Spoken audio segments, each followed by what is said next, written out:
C'est l'étude de Madame Patachou. C'est l'étude de Madame Patachou. C'est l'étude de Madame Patachou. Madame Patache. Bonjour à tous, c'est Madame Patachou, je suis contente de vous retrouver aujourd'hui dans une nouvelle vidéo et cette fois-ci on va faire une cagette de fraises. Si ce tuto vous intéresse, restez avec moi. Pour commencer, je prends du balsa. Je vous mets les liens en barre d'infos pour tout vous indiquer. Je vais donc couper juste un petit morceau et je vais faire des repères de 5 mm d'écart. Donc j'en fais plusieurs, au moins 3 alignés de manière à pouvoir tracer un trait droit.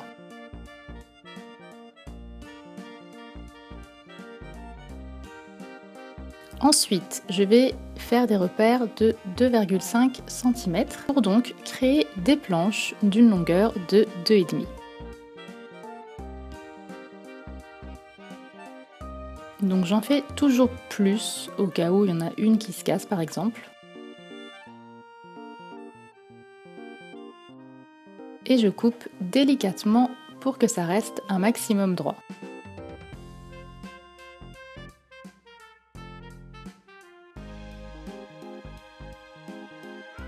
Voilà. Donc là j'en ai 9 mais j'en aurais pas besoin de 9. Ensuite je coupe un écart de 1,5 donc pour faire des plus petites planches et celles-ci me serviront pour les côtés de la cagette qui sont plus petits.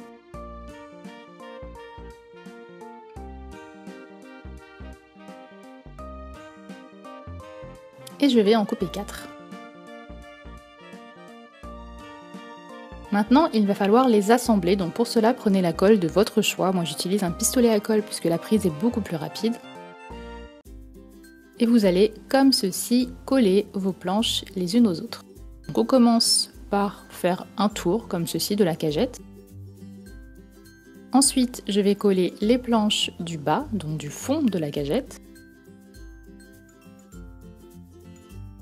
Donc à la base je voulais en coller 4 mais 3 ça suffit largement puisque sinon elles auraient toutes été collées et moi je voulais vraiment qu'il y ait un espace.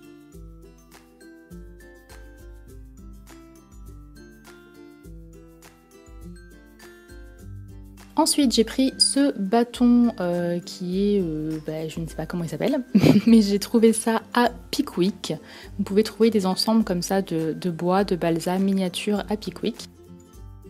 Et je vais en couper des petits morceaux que je vais recouper délicatement en deux pour faire des triangles. Donc c'est très simple à couper, mais si vous êtes trop jeune, n'hésitez pas à demander de l'aide à un adulte pour ne pas vous blesser. Et je vais ensuite les coller comme ceci dans les 4 coins. Donc s'ils sont plus grands, c'est pas grave, on peut les recouper après. Il vaut mieux qu'ils soient plus grands que trop petits. Et je vais continuer à coller mes planchettes. D'abord les plus grandes et ensuite entre les deux les plus petites qui doivent normalement rentrer parfaitement. On coupe ensuite l'excédent des petits bâtonnets. Et voilà notre cagette. Donc bien sûr vous pouvez la laisser brute, moi c'est ce que je vais faire, ou vous pouvez aussi la peindre. Je prends ensuite de la pâte translucide avec un tout petit peu de blanc.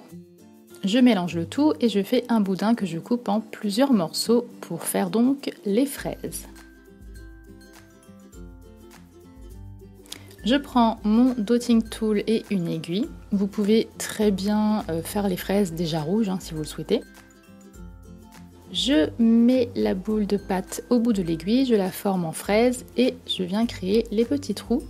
Avec le bout de mon dotting tool, si vous n'en avez pas, utilisé un cure-dent, ça marche aussi très bien.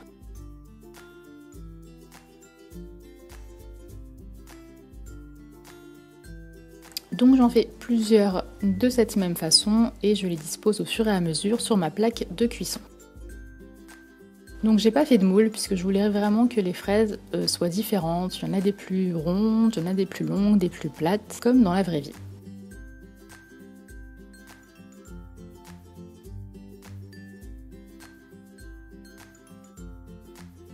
Et je les mets au four 15 minutes à 110 degrés quand j'en ai fait suffisamment. Je prends ensuite du translucide, deux verres différents et du marron. Si vous avez déjà le verre qu'il faut, évidemment, prenez-le, mais moi je n'en avais pas. Et je viens les mélanger pour faire les feuilles. Et une fois que les fraises sont cuites, je viens les peindre en jaune légèrement verdâtre, on ne voit pas ici. Et j'essuie l'excédent. C'est vraiment pour que la couleur rentre spécialement dans les trous de la fraise. Donc je fais ça sur toutes mes fraises. Je les laisse sécher et ensuite je passe une couche de rouge. Donc pour cela j'utilise bien sûr de la peinture acrylique, mais vous êtes libre d'utiliser la peinture de votre choix.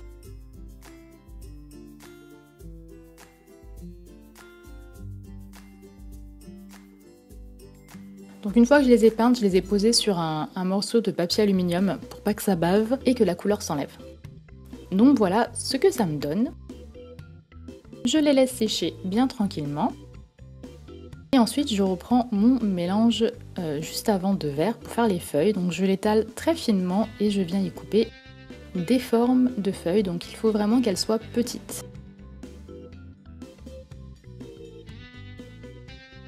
Je viens faire une petite boule que je place sur le dessus de la fraise pour que les feuilles viennent bien coller, puisque sinon c'est compliqué de bien les accrocher. Ensuite, je l'aplatis, voilà, légèrement comme vous l'avez vu, et je viens y coller les feuilles. On n'oublie pas de bien souder la pâte ensemble, puisque sinon elles vont partir. Hop, on ajoute une tige.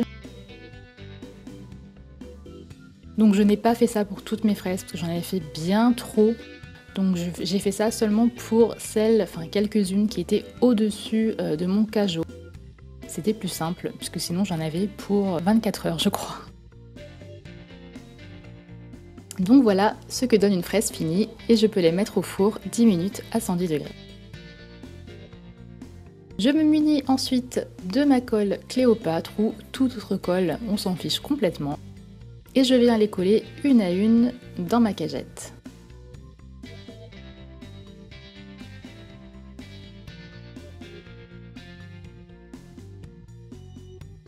Je termine ensuite par les fraises qui ont des feuilles, que je mets comme ceci par-dessus. Donc il y en aura juste une où on verra qu'elle n'a pas de feuilles, mais c'est vraiment pas grave, on peut penser qu'elle a perdu sa tête. Et voilà, ensuite du vernis Fimo pour que le rouge ressorte bien.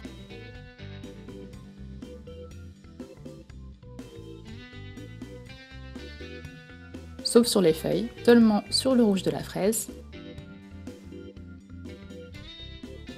Et c'est terminé. Voilà pour ce tutoriel gourmand et frais pour l'été. J'espère vraiment qu'il vous a plu.